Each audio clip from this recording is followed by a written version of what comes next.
um materialzinho. Vocês conseguem ver? Sim. Introdução à filosofia. Beleza.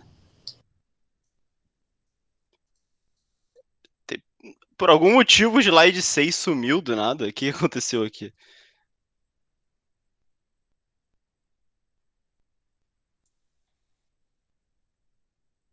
Não entendi. Eu acho que não era pra ter nada aqui. Então, beleza. Primeiro eu vou me apresentar, né? E eu posso mostrar a ementa pra vocês também, que eu fiz, isso eu posso fazer no final da aula, tá?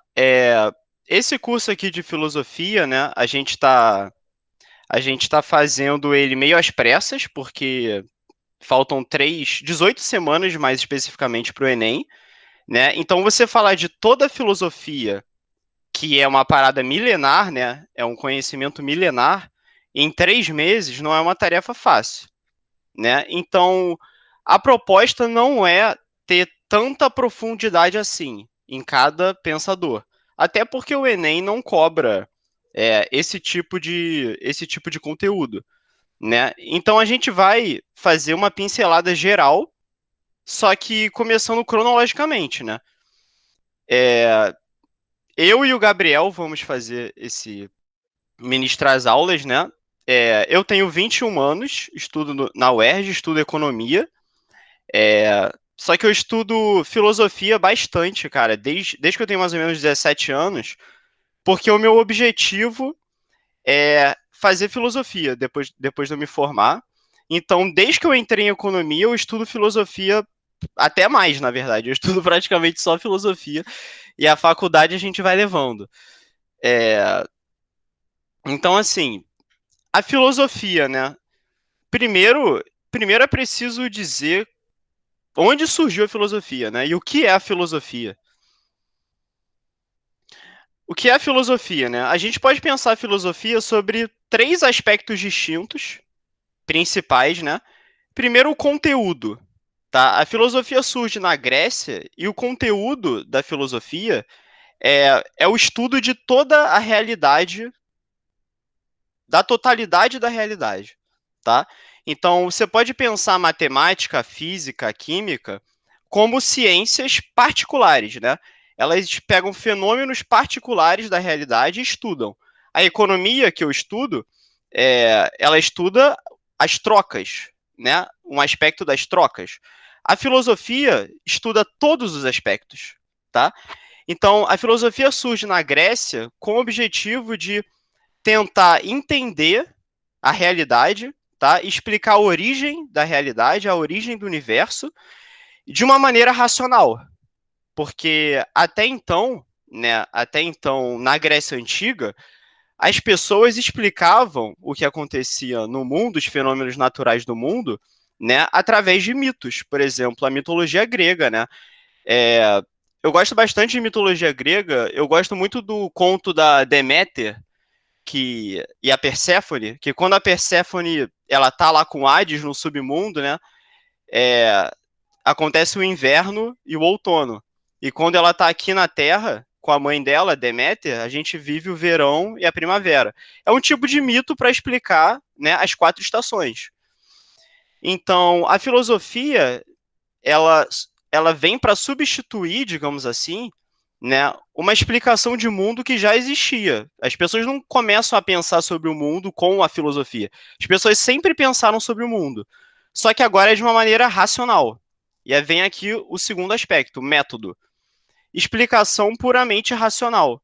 Né? Então a filosofia não vai tratar de mitos, de alegorias, não vai tratar de teorias religiosas, ela vai tratar da razão, olhando aspectos e fenômenos da realidade e aplicando a razão. E o objetivo da filosofia, que é conhecer e contemplar a verdade, né? Porque a filosofia, o significado da palavra filosofia, até vou dizer depois, foi o Pitágoras que criou essa palavra, e ela significa amor à sabedoria. Então a filosofia é como um amor desinteressado, tá? Você não estuda filosofia para ter uma utilidade prática com isso no mundo, sabe? Você não vai trabalhar, você não vai. O filósofo não é um emprego, né? É uma ocupação, é um trabalho, talvez. Então, porque parte desse desinteresse pela verdade, né? Então aqui vem a filosofia procura explicação da totalidade da realidade, isso eu já falei, ao nível do logos. Logos é a palavra em grego que significa essa razão, tá? É um princípio de ordem racional. E a filosofia surge quando o homem se defronta com o todo, perguntando-se a sua origem, o seu fundamento e o lugar que ele próprio, o homem, ocupa no universo, né? Através da razão.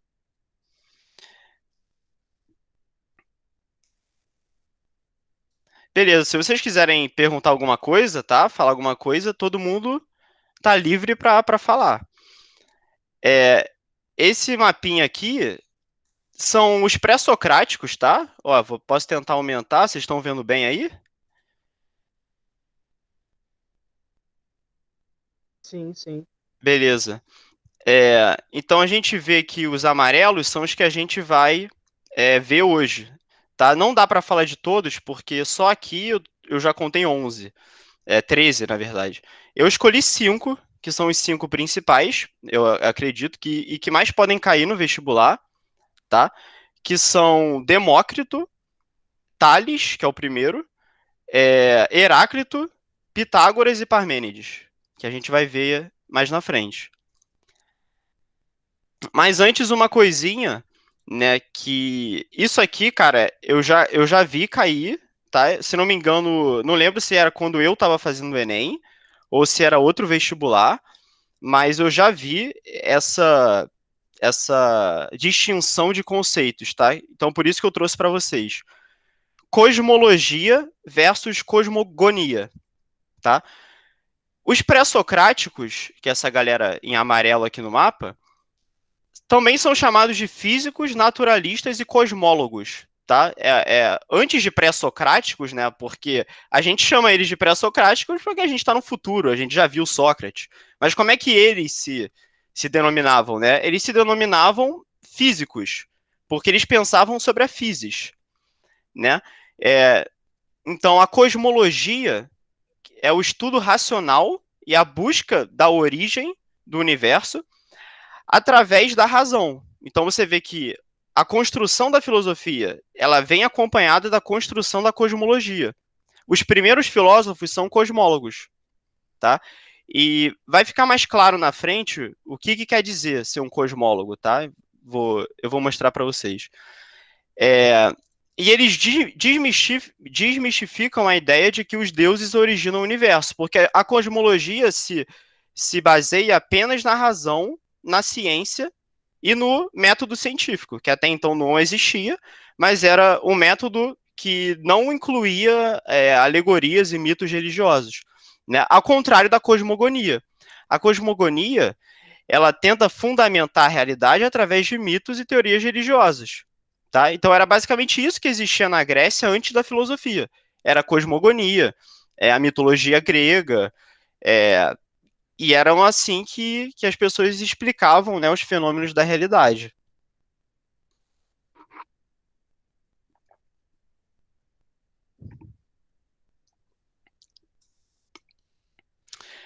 Os pré-socráticos.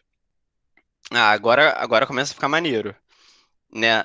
O que une todos os pré-socráticos, né? O que une essa galera da cosmologia? Porque esses filósofos da cosmologia, eles pensavam sobre a arqué do mundo. O que significa arqué? A arqué é um princípio, um elemento universal que compõe todo o universo e é a origem do universo, tá?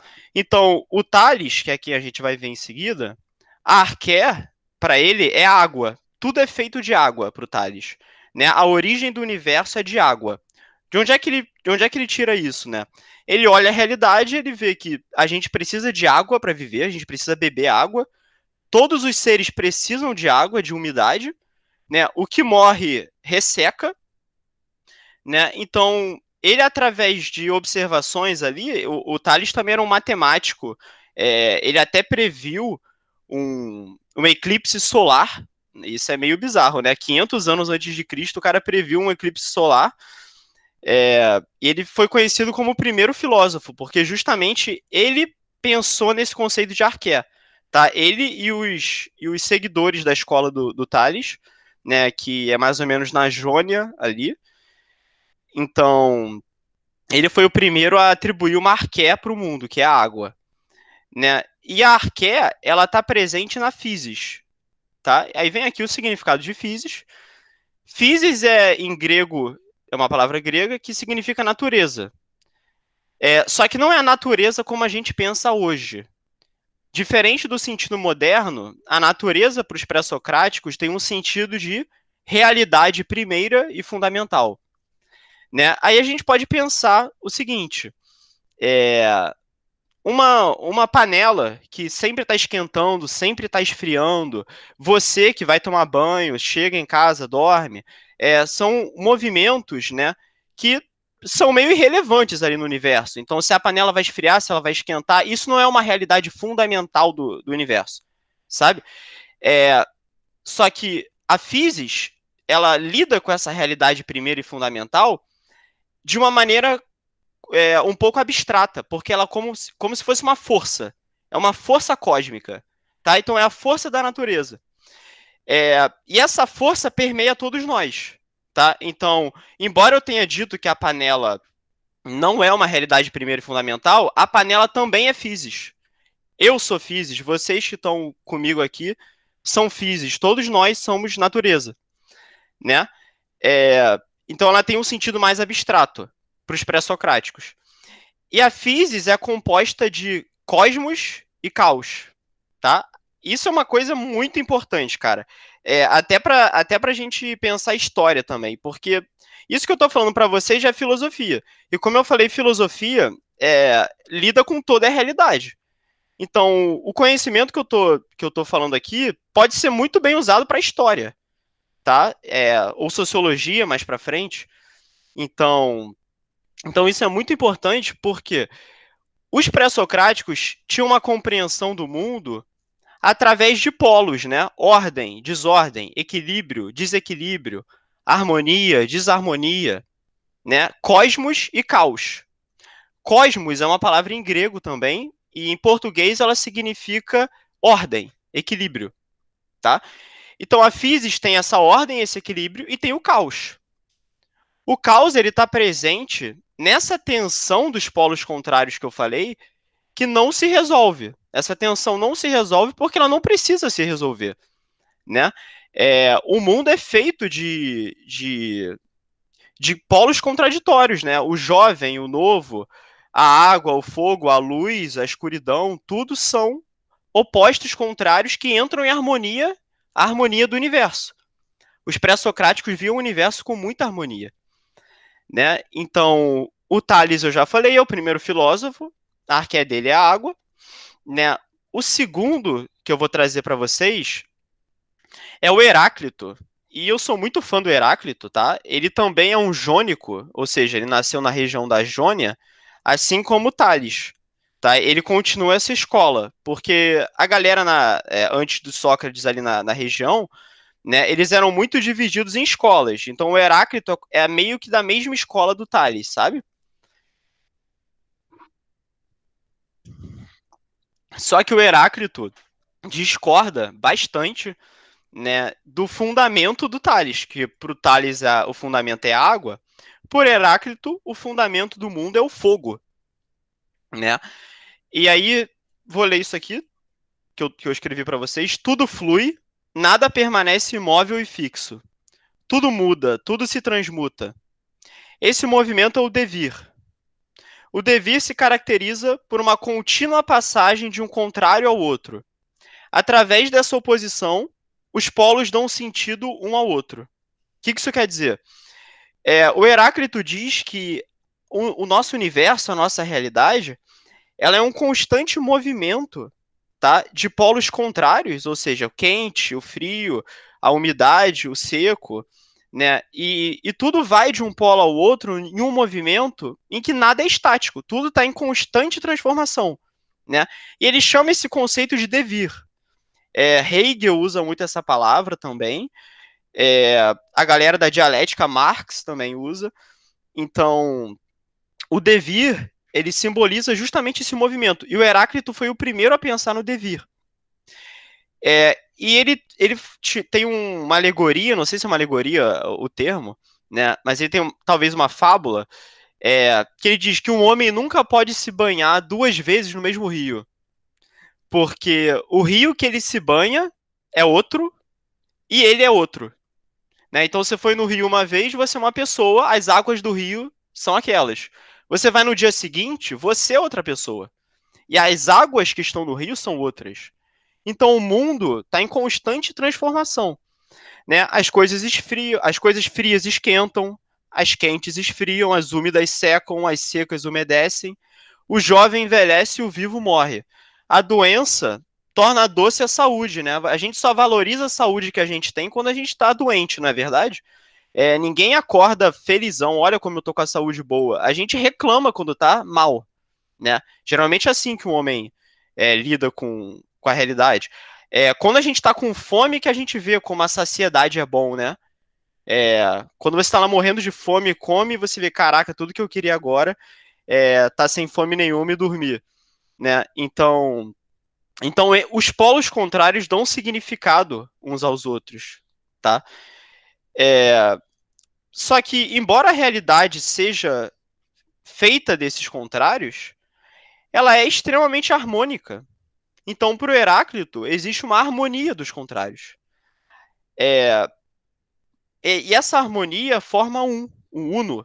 Né? Então, a gente pode pensar o universo sob 3 aspectos principais, e únicos, eu diria, que é o aspecto singular, né? Eu, você que está me assistindo, o aspecto particular, nós do cursinho, Marisa, Letícia, e o aspecto universal. Você pode pensar no universo como um só, né? Como uma instância universal que abrange todos nós, né? E para o Heráclito, essa unidade é a harmonia dos opostos. Então tudo é um e do um se deriva tudo. Essa é uma frase do Heráclito. E esse princípio para ele é meio que Deus, tá? Ele cultua Deus assim porque ele também está no contexto específico dele, né, da Grécia Antiga. Então muitos desses caras que a gente está estudando acreditam em Deus. Só que eles não acreditam que Deus faz os fenômenos da natureza. Eles acreditam na ciência, na razão. Então a razão é um instrumento pelo qual nós humanos descobrimos como funciona o universo, tá? É, E a Arqué do Fogo, né? Por que ele acredita no fogo? Porque o fogo, ele expressa esse movimento, tá? Então, de certa maneira, pode ser olhado como uma analogia, porque o fogo, ele está em constante movimento, né? As coisas apagam e tal. É, e o Heráclito também via o fogo nos fenômenos naturais, tipo, quando uma chama apaga, né? E aí depois a chuva cai, e aí às vezes tem uma seca e o sol gera o fogo, né? Então ele viu o fogo ali na realidade, ele acha, pô, a realidade é o fogo, que é o movimento, é o puro movimento, né?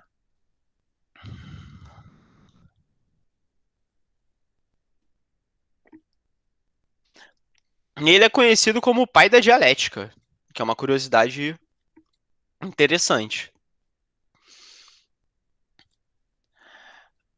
Agora eu vou pro próximo, que é Pitágoras, né? Pitágoras é matemático, né? Acredito que todo mundo conheça o teorema de Pitágoras. Então foi ele que criou o teorema. E a escola pitagórica, que são basicamente os seguidores do Pitágoras, tá? O Pitágoras, ele meio que. É uma informação curiosa, é que o Pitágoras, ele meio que fez uma seita ali, uma escola.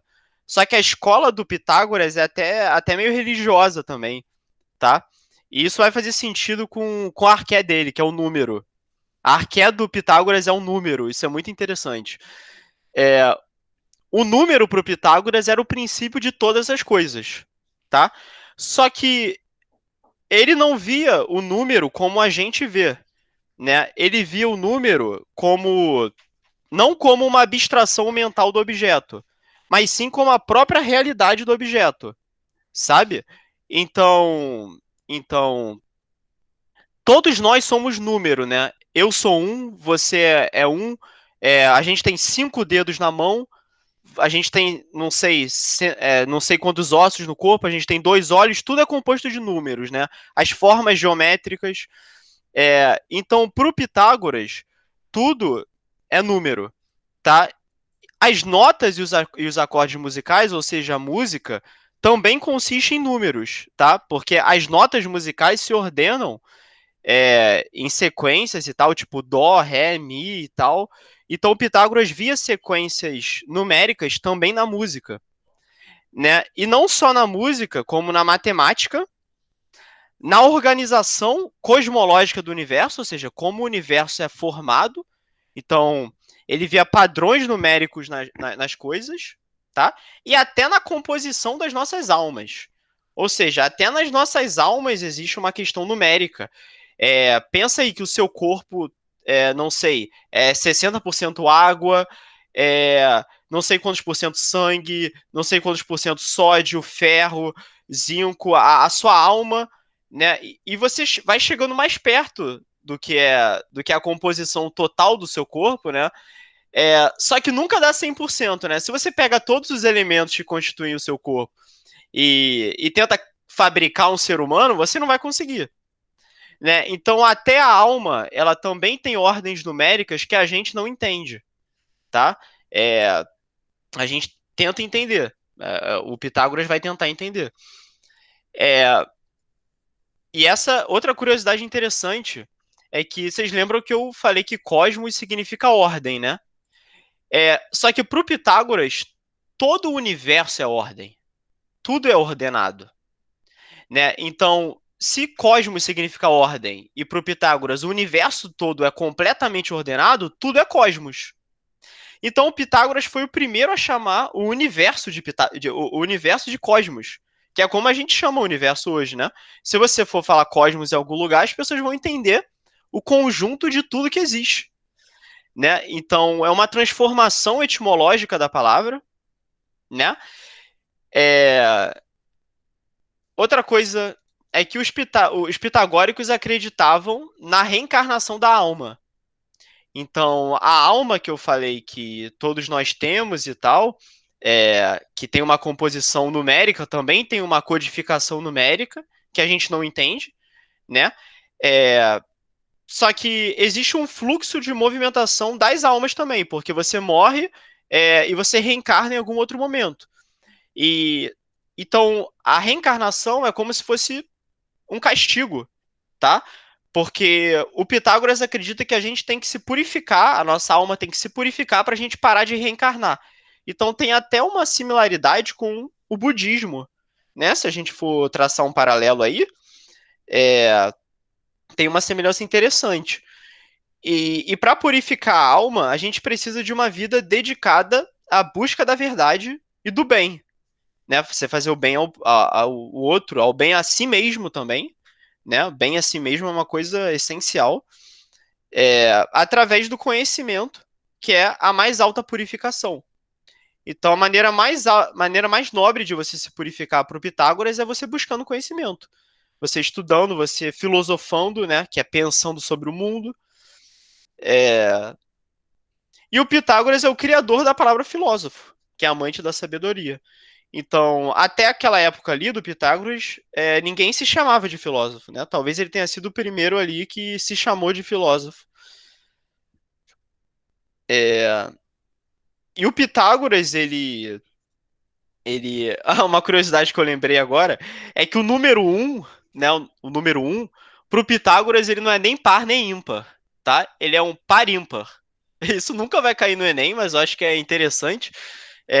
Então, o número um para o Pitágoras é de onde tudo vem, né? Porque nessa época não existia o zero. As pessoas desconheciam sobre o zero, né? Então, o um é o primeiro número e ele não é nem par nem ímpar, porque se você adiciona um número ímpar, vem um resultado par.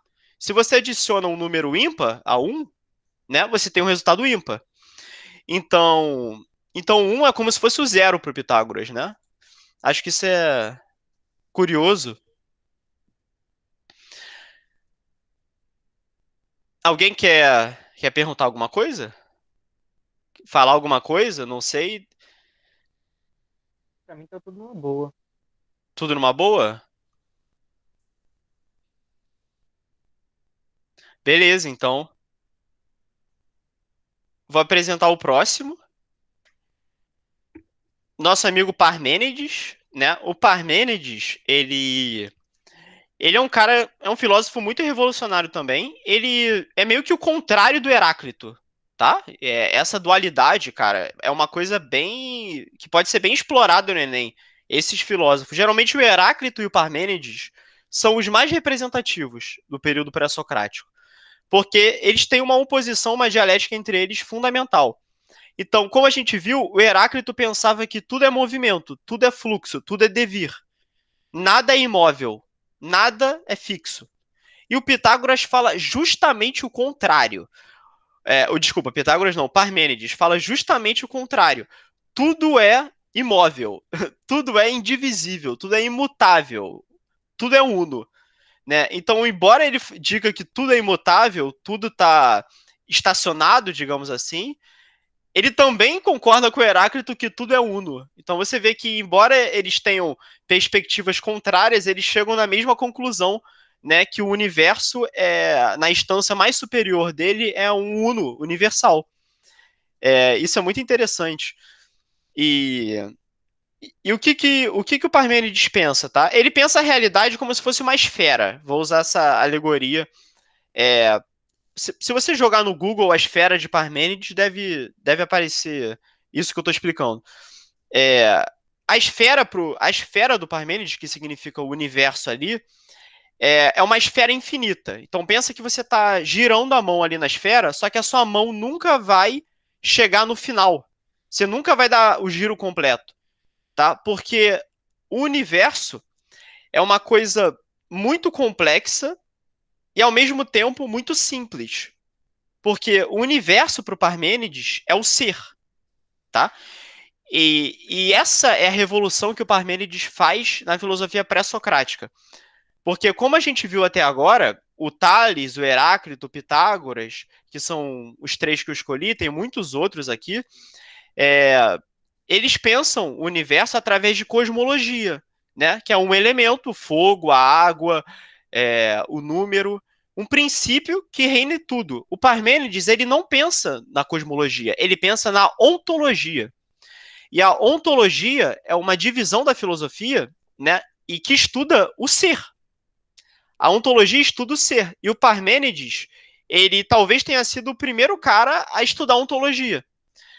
E eu vou mostrar para vocês o que pensa o Parmênides, né? É um pouco mais complexo, tá? Um pouco mais abstrato.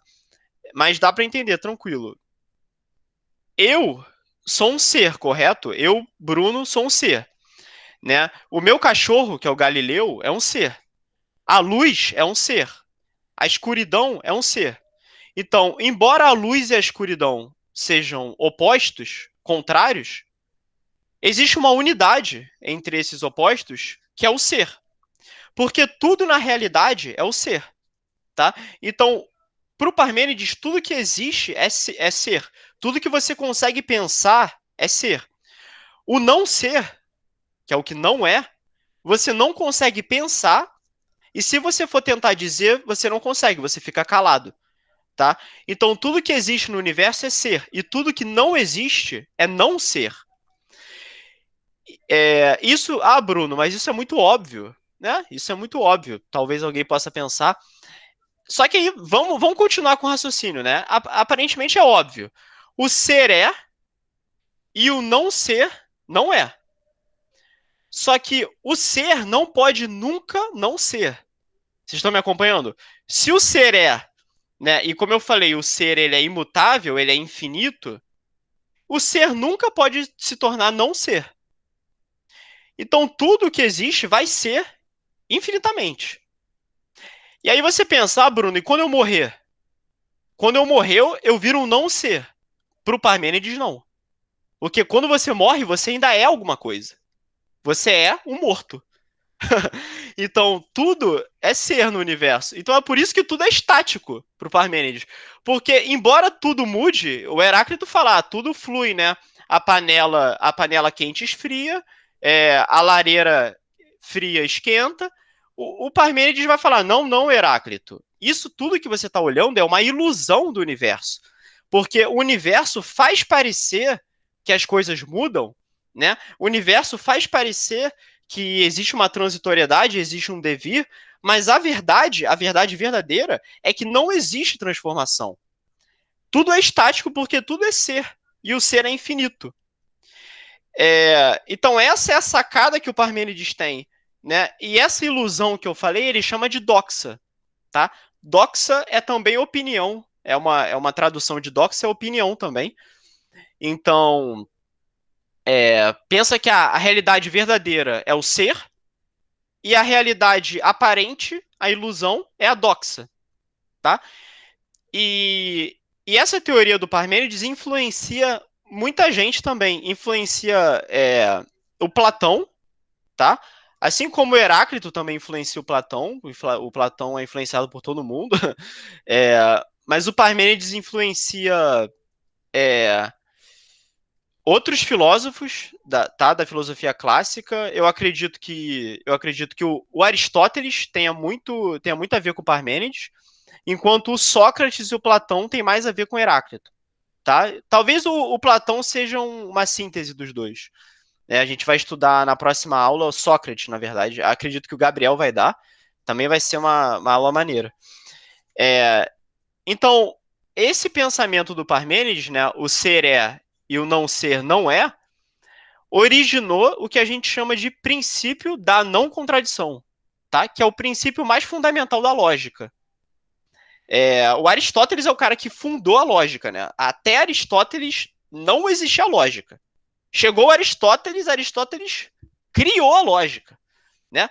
Então, quando o Aristóteles cria a lógica, ele pensa no princípio mais fundamental, que é esse aí do Parmênides.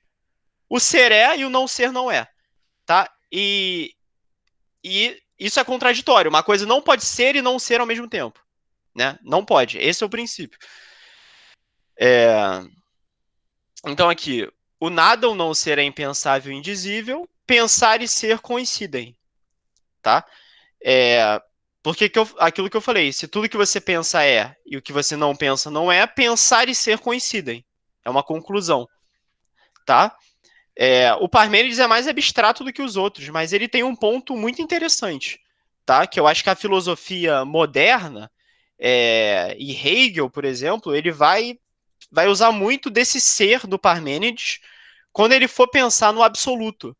Né? O absoluto para o Hegel é todo o universo ser uno, só que está em constante movimento. O Parmênides talvez tenha falhado em perceber que esse movimento do universo não é uma ilusão, como ele pensava, não é uma aparência. Tá? Esse movimento faz parte do universo mesmo. Talvez esse tenha sido o erro do Parmênides. Se eu tenho. Talvez você me ousa dizer, né? Qual o erro do Parmênides, quem sou eu perto do Parmênides, né? Mas talvez seja uma coisa que a filosofia depois tentou refutar, né? E muitos dos escritos, uma coisa que eu esqueci de falar, tá? Muitos dos escritos desses caras foram perdidos, tá, galera? Então, assim, se você for procurar, por que tem pouca coisa do Tales aqui? Porque a verdade é que não tem muita coisa do Tales mesmo, tá? Se você for procurar um texto do Tales, você não vai achar muita coisa. O Heráclito tem um que é o Sobre a Natureza. O Pitágoras tem diversos livros, tá? O Pitágoras era um cara que escrevia demais. O Demócrito também escrevia demais, que é o que eu vou falar. O Parmênides escrevia poemas. Então tem os poemas do Parmênides que, se você for procurar, são muito interessantes, né? E ele até diz que a verdade, que é esse ser uno que eu falei, é tipo um deus ali no poema do Parmênides, e o deus alerta para você não cair nas ilusões dos sentidos. Você não cair nas ilusões da realidade, porque é tudo doxa. E o último pré-socrático que a gente vai falar hoje, que é o Demócrito, tá? Demócrito e a escola atomista, né? O Demócrito, ele também pensava em arqué, tá? Todo mundo pensava em arqué aqui. Eu não botei que o Parmênides... Eu poderia pensar que a arqué do Parmênides é o ser, tá? Mas eu nunca vi ninguém falar isso, eu não confio nisso. Então não vou dizer para vocês que a arqué do Parmênides é o ser. Eu prefiro pensar que o Parmênides não tem arqué, tá? O Demócrito tem uma arqué, que é o átomo. Átomo, em grego, significa não divisível, tá? Primeiro vem o A, que é o não, átomo divisível, né? Para o Demócrito e para a escola atomista, que é a galera que seguiu o pensamento do Demócrito, o Demócrito tem até um parceiro, que é o Lélcio, se não me engano, o nome dele. E o que eles pensam? Que as coisas na natureza são compostas por um número infinito de corpos indivisíveis. Invisíveis pela sua pequenez, né, seu pequeno tamanho, e pelo seu pequeno volume, que são os átomos.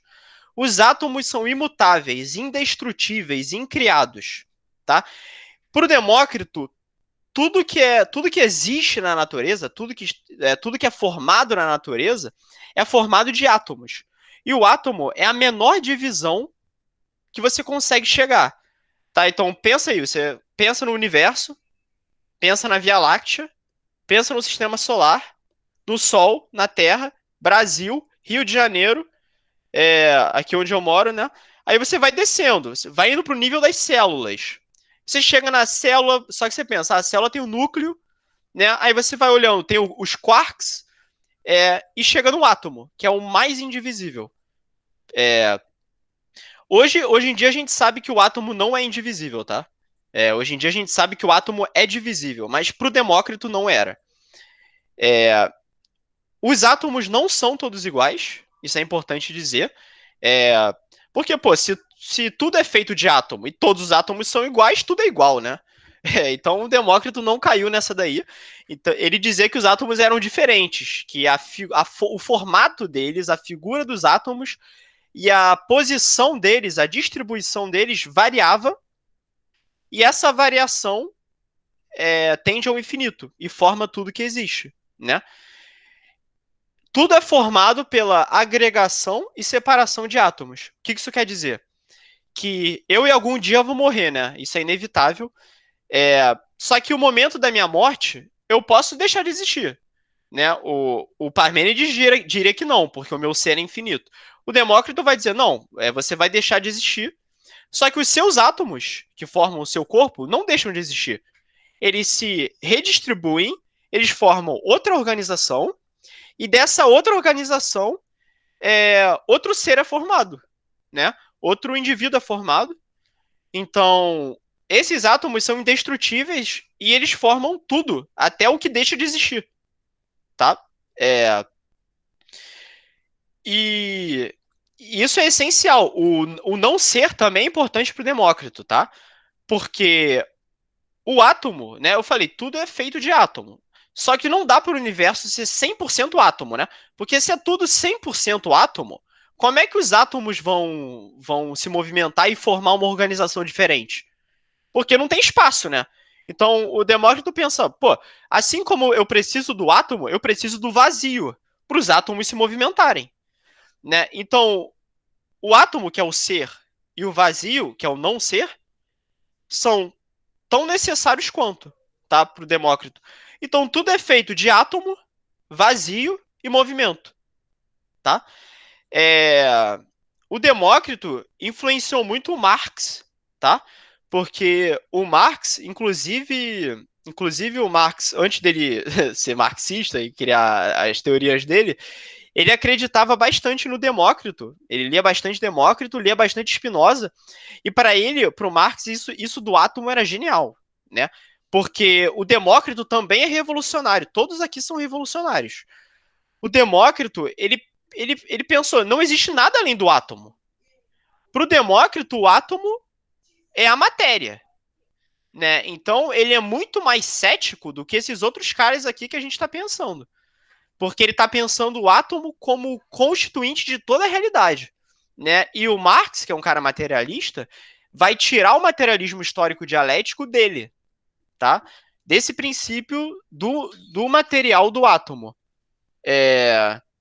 Então, assim, a gente...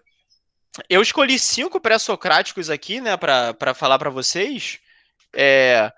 Só que existem muitos outros, né? A gente pode ver aqui nessa tabelinha que eu achei no Google, tá? Isso aqui, todas essas imagens eu encontrei no Google, tá, gente? Aí, direitos autorais não me processem. Aqui, existe, assim como existe a galera do fogo e da água, existe o Anaximetris, acho que é esse o nome dele, que a arqué dele é o ar. Existe o Zenon, é um cara, eu gosto desse nome, Zenon. Ele dizia que o movimento não existe. Assim como o Parmênides, ele dizia que o movimento não existe. E ele tinha um paradoxo muito interessante, né, para provar a tese dele de que o movimento não existe. Ele pensava numa fábula que de um jovem guerreiro, o Aquiles, né, e uma tartaruga. E ele pensa, né, ele chega para a galera e fala: pensem aí, o Aquiles, que era o nosso maior guerreiro, e uma tartaruga. Os dois vão correr e chegar na linha de chegada. Quem é que chega primeiro? Né? E aí o Zenon vai mostrando como o trajeto que falta até chegar na linha de chegada, esse trajeto sempre é divisível. Tá? Então, o Aquiles está chegando na linha de chegada, só que ainda falta metade do caminho. Assim como para a tartaruga, falta metade do caminho. Pô, só que você chega na metade do caminho, e aí você ainda tem uma metade do caminho para percorrer. Aí você tem outra metade do caminho. E você segue infinitamente, tá? É... Então o Zenon fala, como é que você explica isso, né? É um paradoxo. Então, na verdade, isso que eu estou pensando é um paradoxo, porque o movimento não existe. É tudo uma aparência, é tudo uma ilusão. Muitos desses filósofos pensavam nisso, de que os sentidos, os nossos sentidos, enganavam, que existe uma realidade verdadeira, uma ordem verdadeira, uma harmonia verdadeira, e uma desarmonia aparente ilusória, tá? E toda essa noção vai ser quebrada na próxima aula, quando a gente for falar de Sócrates e dos sofistas, tá? Tudo isso que a gente está dizendo vai por água abaixo, porque o Sócrates vai chegar colocando o pé na mesa, né? E ele vai denunciar a crise que existia na Grécia, tá? Porque ao mesmo tempo aqui que a gente está vendo a filosofia se desenvolver, né, estava acontecendo coisas péssimas na Grécia. Né? Atenas estava vivendo uma pandemia, ironicamente, porque hoje a gente também está numa pandemia. Existe pandemia destruindo a nossa realidade desde a época da Grécia Antiga. Tá? E nessa época eles estavam vivendo uma pandemia absurda. Tá? E o Sócrates, eu acho que eu vou dar uma palhinha, aproveitando que eu tenho os 10 minutos ainda, né? O Sócrates, ele vai denunciar o que acontecia na Grécia, né? Porque ele via muita gente que julgava saber muito, tá? Muita gente que dizia saber tudo sobre religião. Ah, eu sei tudo sobre Deus. Eu sei tudo sobre política. Eu sei tudo sobre governar, né? Porque a gente está vendo um desenvolvimento da razão aqui dos filósofos. Só que alguns filósofos começam a pensar que sabem de tudo, né? E o Sócrates chega justamente para colocar o pé na mesa e denunciar como esses caras são sofistas, tá? Como muitos desses filósofos aqui que a gente está pensando, eles não são verdadeiramente científicos, tá? É o que o Sócrates pensaria. O que um sofista pensa? Para um sofista, a verdade não existe, tá? O que isso significa? O sofista é parecido com o advogado da época, tá? Não quero dizer que o advogado diga isso. Mas o sofista ele era contratado para defender uma verdade, tá? Então você pensa ali, você está numa ágora, tá? Vamos lá, estamos em Atenas, no século 400 a.C., beleza? E tem uma ágora lá, e tá rolando uma discussão na ágora. Eu chego pro Protágoras, que é um sofista famoso, dou 100 pratas para ele e falo: aí, Protágoras, quero que você defenda na Ágora tal, tal, tal. Chega lá o Protágoras e defende tal, tal, tal. Chega no dia seguinte, você paga o Protágoras para defender o contrário do que você estava querendo. Você chega, o Protágoras defende tal, tal, tal. Chega lá o Protágoras e defendia. Tá? Isso os sofistas faziam muito, tá? O Protágoras foi só um exemplo. Eu não sei se ele fazia isso, mas os sofistas faziam muito isso e o Sócrates ficava revoltado, né? Ele dizia: todo mundo que está nessa sociedade aqui acha que sabe de tudo, né? Eles dizem saber de tudo, mas não sabem de nada. E esse é o meu grande diferencial. Qual é o diferencial do Sócrates? Ele sabe que não sabe de nada. Diferente dos outros filósofos que a gente está pensando e os sofistas que achavam que sabiam de tudo, a diferença do Sócrates é que ele sabia que não sabia de nada. E ele faz disso como se fosse um princípio da filosofia dele. Porque a dialética para o Sócrates e a democracia para o Sócrates passam pelo diálogo. O diálogo entre as pessoas. Tá? Então, para o Sócrates, a filosofia, a dialética, a democracia só é possível através do diálogo entre as pessoas. E é assim que a gente alcança uma verdade. As verdades existem. Né? Não é igual os sofistas diziam que a verdade não existe, né? Ou eles diziam que a verdade não existe, ou eles dizem a verdade é a tese ou a antítese. Por exemplo, a verdade é o ser uno do Parmênides ou a verdade é o devir do Heráclito. É um ou outro. Os sofistas eram assim, é a tese ou o contrário da tese. O Sócrates vai falar, não, cara, tanto a tese quanto a antítese estão erradas. Tanto a tese quanto a antítese estão erradas. Porque esse movimento de tese e antítese, de verdade e de negação da verdade, ele não acaba. Né? Então, a verdade, ela tá sempre em busca da síntese. A gente tem que sempre buscar a síntese, né? E a síntese se torna uma nova tese, que tem que ser contraditória. Contraditória não, tem que ser negada, desculpa. E isso vai resultar em outra síntese. Né? Então, o Sócrates ele vai acabar com essa palhaçada de que a verdade tem que ser assim, A ou B. Né? Então, ele vai denunciar essa crise intelectual que existia na Grécia, e ele vai mudar radicalmente a filosofia, tanto que ele vai ser executado, diferente desses caras aqui, né? O Sócrates foi executado porque ele era um incômodo para os poderosos de Atenas, né?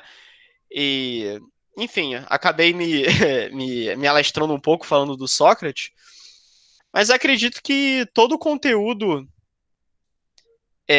que possa cair no Enem, né? Acredito que eu tenha falado do mais importante, tá? O Tales, a água, o Heráclito. O Tales água mesmo, tá? Não tem muito mais do que fugiu. Ele é o primeiro filósofo e a arqué dele é a água. O princípio de tudo é a água. O Heráclito, o que pode cair do Heráclito? A questão do movimento, a questão do devir. Tá? De tudo flui. O Heráclito é o cara que pensa que tudo flui, que a panela esquenta e a lareira esfria. Enfim, essa realidade, as coisas vão transitando e a gente está num constante fluxo. Tá? Pitágoras. O que pode cair do Pitágoras? O número. Né? O número como arqué de tudo. A matemática tendo essa importância. Né? Pensem que o Pitágoras deu uma importância para a matemática que ninguém tinha dado até aqui. Tá? Ele coloca a matemática quase como centro do universo. A matemática explica o universo. Né? Acho interessante vocês lembrarem aquilo da ordem, que para o Pitágoras tudo é ordem, né? Tudo está perfeitamente ordenado nos números. E isso traz uma conclusão essencial, tá? Porque se tudo é ordenado, tudo a gente pode descobrir. Então, o Pitágoras ele era um cara que acreditava que a gente podia conhecer realmente a verdade do universo, tá? Quando eu for falar de Kant daqui a, não sei, 2 meses, Kant fala que a verdade, a coisa em si, não existe.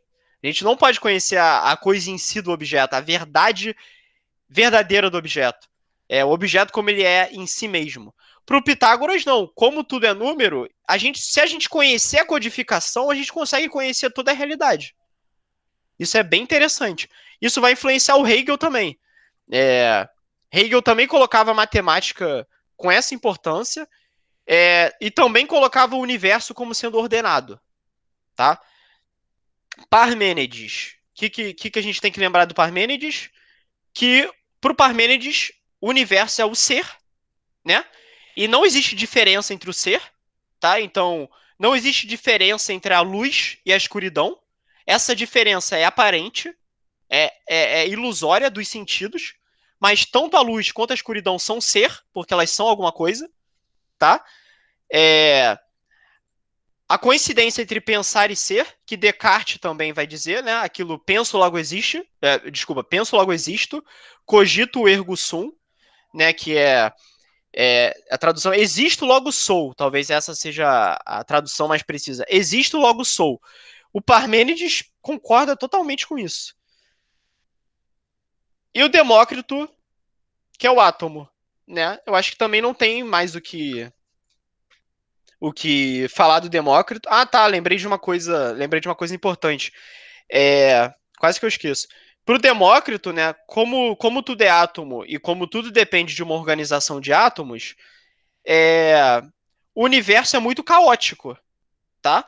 Porque esses átomos vão se distribuindo, vão se organizando de uma maneira desconhecida, de uma maneira, aparentemente, para a nossa racionalidade, de uma maneira aleatória.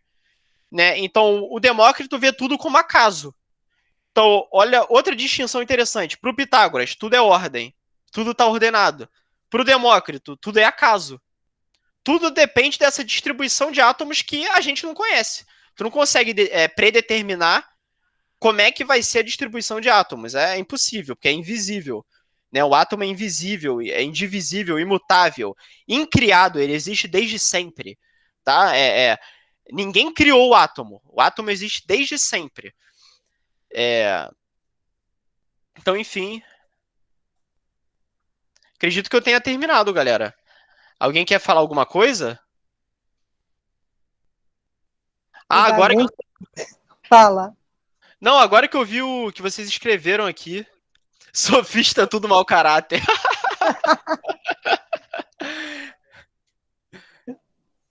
Adorei. Meu, essa turma gostava de uma bagunça, não? É. Gente, é por isso que a gente olha para a filosofia e fala: Meu Deus, o que é isso? Que é isso, né? Né? O que é isso? O que esses caras estão falando? Meu, que loucura é! Porque hoje nós temos a noção, mas na época eles não tinham noção nenhuma. Aham, A verdade é que exatamente. não é. Pra gente, a gente pensar muito louco, né? Como é que o Heráclito pensa que tudo é fogo? Mas, pô, pensa que o cara tá. Não existe eletricidade, não existe. Obviamente não existe internet, não existe nada. Então o cara tá tentando descobrir sobre o universo na raça, né? Ele tá lá com a cabeça dele tentando. Pelo menos eles tentaram. Exatamente. Esses caras são geniais, galera, porque ninguém tentava pensar, né? Nós somos animais, né? E nós somos animais da natureza. Pensa que nós, animais da natureza, tentamos aprender sobre a verdade do universo. Tá? É uma coisa genial. Pensa o seu cachorro pensando sobre o universo, sabe? Esse passo que a gente deu talvez tenha sido o maior passo da história da civilização humana, tá? A filosofia é o início de todo o conhecimento do saber. Então, esses caras são geniais, eles são os primeiros, né? Só pra compor, que eu gostei bastante. E acho que o Bruno falou bastante disso, do tipo. A ideia geral muitas vezes era tentar compreender o que tinha à nossa volta, tentar entender, né? Qualquer tipo de explicação era melhor do que nada. E é por isso que todas as ciências nascem da filosofia, porque todas as ciências buscam tentar entender alguma coisa. Alguma parte da realidade. Qualquer coisa. Qualquer coisa. Biologia tentar entender a vida, historiografia tentar entender a história. Então é isso, tipo, tudo nasce da filosofia, por isso que é legal pra caramba. A gente aprende o berço do que vai ser o entendimento, e aí depois você vai abrindo o escopo, que entra outras coisas como matemática e tal. Mas é por isso que na época todos os matemáticos eram filósofos, né? Exatamente. Tales, o Pitágoras, todo mundo aqui o Aristóteles. Pô, Aristóteles é tudo que vocês pensarem que pode ser alguém, o Aristóteles tá? Ele ele criou a lógica, ele pensou na estética, ele pensou na ontologia. Então, assim, esses caras, eles eram tudo mesmo. O Tales ele criou o teorema de Tales. Então, pensa numa pirâmide, galera. Pensa numa pirâmide de 50 quilômetros. O Tales aprendeu a calcular a pirâmide, pô. Aprendeu a calcular o tamanho da pirâmide, de 50 quilômetros, pensando um lado. Ele conseguiu prever o eclipse do Sol. Tá? O cara conseguiu prever o eclipse do Sol. O Pitágoras criou o Teorema de Pitágoras, né? Porra, o que seria a humanidade sem o Teorema de Pitágoras, né? Não seria nada.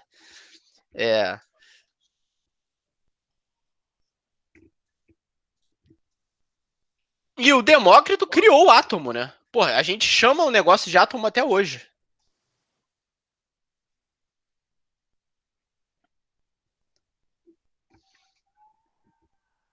Olhando por esse prisma, realmente. Mas mesmo assim, que loucura. Loucura.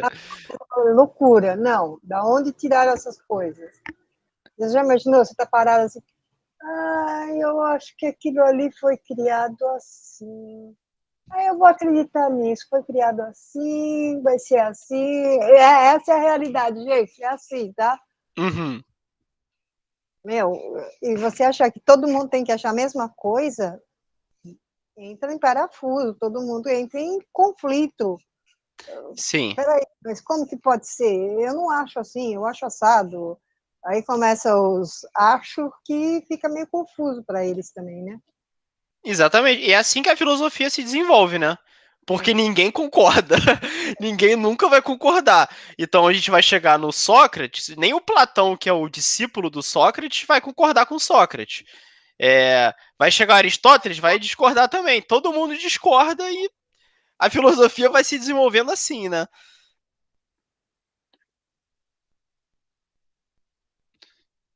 É louco, é loucura, é loucura. Filosofia é um pouco de loucura junto. Não dá nem para a gente falar, não, eles estão errados, não, eles estão certos. Uhum. Que até você poder entender tudo isso, você fica meio doidinho. Sim. Porque não é tudo que você consegue compreender deles. Você fala assim, não, peraí. Esses caras estão viajando na batatinha, não é possível. Não é assim a coisa. Mas depois, se você parar para pensar, é exatamente isso. Eles Exatamente. acharam, ou era uma realidade, para eles era uma grande realidade, e para nós é uma coisa que não dá para entender, não dá para você falar não é, sou, não sou. Fica complicado. Para a nossa realidade de hoje, fica um pouquinho complicado, um pouquinho difícil. Uhum. Mas a gente chega lá. E Petra, pensa também que a gente sabe que o dia e a noite acontecem porque a Terra gira, enfim, né? Mas pensa que para eles, pô, o dia nascendo, para eles era o deus do sol colocando o dia ali. A noite é o deus da noite. A chuva é o deus da chuva. Então pensa que a humanidade pensava que era assim o mundo, né? O deus da chuva, o deus da luz. Os gregos pensavam assim, Afrodite, o deus do amor. Aí chega esses caras e pensam, gente, não é Deus para tudo. Não tem Deus para tudo, né? Vamos tentar usar a nossa razão, a nossa mente e tentar buscar uma explicação, pô. E qual a explicação do Tales? Ele vê que todos os animais precisam beber água, né? Ele vê que se ele não bebe água, ele morre. Ele vê que o cachorro dele tem que beber água. Ele vê que a planta tem que ser regada. Ele vê que onde não chove tem queima e resseca.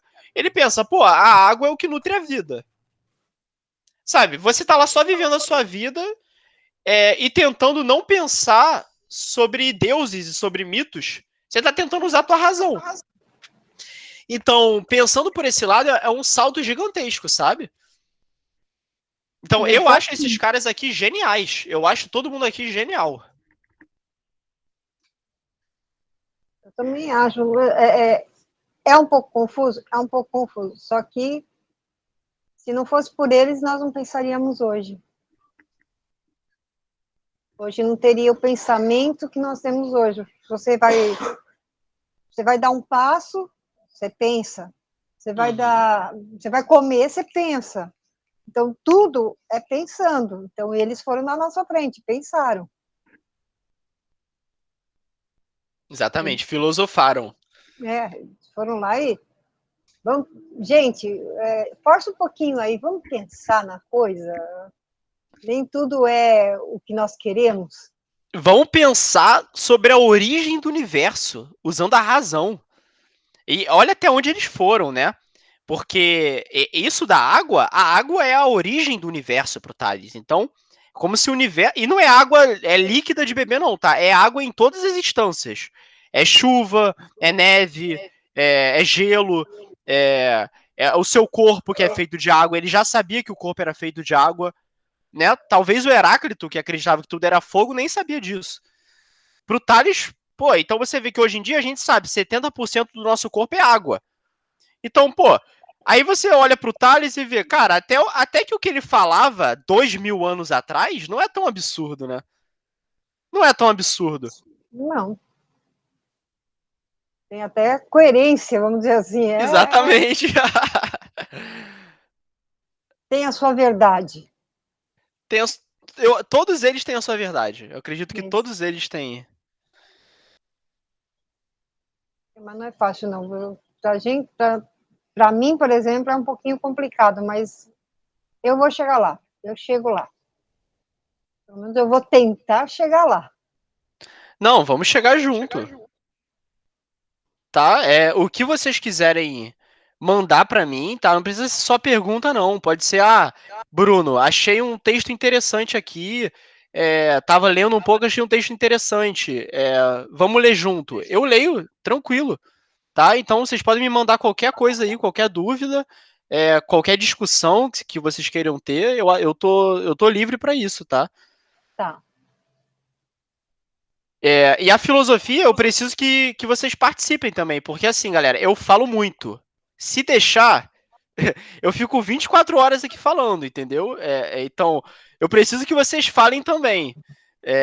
Pra gente poder ter uma conversa e tal, e eu ver, às vezes eu tô falando demais sobre um tema, e aí vocês podem me avisar, Bruno. Você pode ir mais rápido, ou pode ir mais devagar.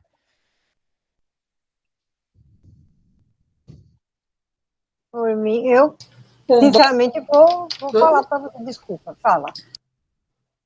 Não, eu só ia falar que o bom da filosofia é que todo mundo quer que você debata. Isso que eu gosto de filosofia. Pode falar agora. Eu quero que vocês falem, eu quero que vocês vejam que esse Heráclito aqui tá certo, pô.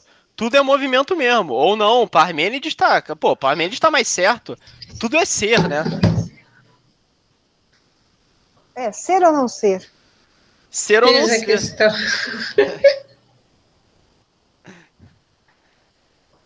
Mas você começa a pensar umas coisas nada a ver com filosofia, que, meu Deus do céu. Por isso que filosofia é bom. Você começa a ser mais crítico em algumas coisas. E você passa a meio que criar as suas teorias, né? Tipo, a sua opinião sobre o que você acredita. Sim. Bem interessante. A filosofia. Eu gosto muito do Bacon. Eu lembro que eu fiz um trabalho sobre ele na escola. Ah, é? Porque eu não sei porquê, mas eu gostei do cara. Principalmente a mentalidade dele sobre educação. Aham.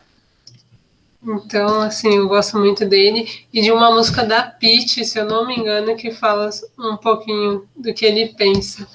Sério? Qual é a música? Passa pra gente. Peraí, é que eu não lembro agora de cor, mas eu vou procurar. É Beleza. só eu escutar que eu lembro quem é. Não, fiquei Qual curioso agora. Aí foi engraçado que o professor da minha sala estava falando sobre ele, aí eu lembrei da música, ele exatamente. O Bacon fala conhecimento é poder, né? Ele também, o Pitágoras também fala isso, tá? Ó, aí já dá pra traçar um paralelo aqui, ó. O Pitágoras não falou que pra purificar a alma a gente precisa de conhecimento? Olha o Bacon falando, pô, o poder é o conhecimento, né? Então o conhecimento resulta no poder. E isso também mostra uma diferença de mentalidade, né? Porque o Pitágoras tá lá na 500 a.C., ele tá pensando no princípio do universo. O O homem Bacon... é o lobo do homem. Essa daqui. Esse é o Hobbes. O lobo o lobo, o homem é o lobo do homem. A gente vai falar de Hobbes também. Ah, eu confundi, desculpa. Eu também gosto dele. O Hobbes é... Pô, quando a gente chegar nele... Quando a gente chegar nele vai ser maneiro, hein? Olha, para quem quiser escutar depois, eu vou deixar o link aqui e depois no grupo, tá? Beleza. Pode jogar no, no grupo dos alunos mesmo. Ah, tá. Jogou aqui. Beleza.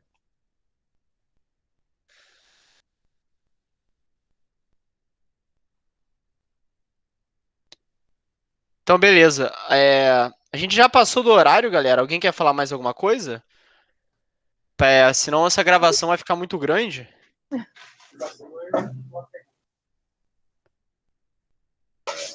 Não, Beleza. Fiquei satisfeito com a aula, acho que eu falei bastante. Talvez eu tenha falado um pouco demais até, tá? Então seria bom vocês anotarem. Não precisa anotar muita coisa do que eu falei. Até porque eu vou passar esse slide para vocês. Então é mais vocês verem esse slide aqui e lembrar, tá? Tipo, o Thales é a água, ele é o primeiro, o Heráclito é o movimento, pá. Isso, cara, é um conhecimento que, pô, vai agregar na redação, tá? Porque eu, por exemplo, a minha redação do Enem, eu só fazia usando o filósofo que eu gostava. Então, se eu achasse que o tema tinha a ver com Platão, eu falava de Platão. Essa era uma estratégia que eu tinha. Né? História, quando tinha questão que envolvia filosofia, envolvia algum contexto histórico, filosófico ali, eu fazia primeiro as questões, eu ia correndo, fazia rapidão, tá? Então essas coisas podem não cair uma questão especificamente, mas elas podem ajudar, tá? A você passar na faculdade e você estar na faculdade. Quando você está na faculdade, isso é essencial. Qualquer trabalho que você for fazer, você tem que fazer referência, tem que botar citação. E citação geralmente envolve filosofia, tá? Então é isso. Obrigado, galera. Até semana que vem. O Gabriel vai dar aula semana que vem. Ele também vai dar uma aula maneira. Beleza? Um beijo para todo mundo. obrigada, viu? A aula foi ótima. Eu, pelo menos, gostei. Eu também gostei, viu? Obrigada, boa noite, gente. Bom final de semana. Boa noite para todo mundo. Vocês também, Até boa logo. noite. Valeu, amores. Valeu, galera.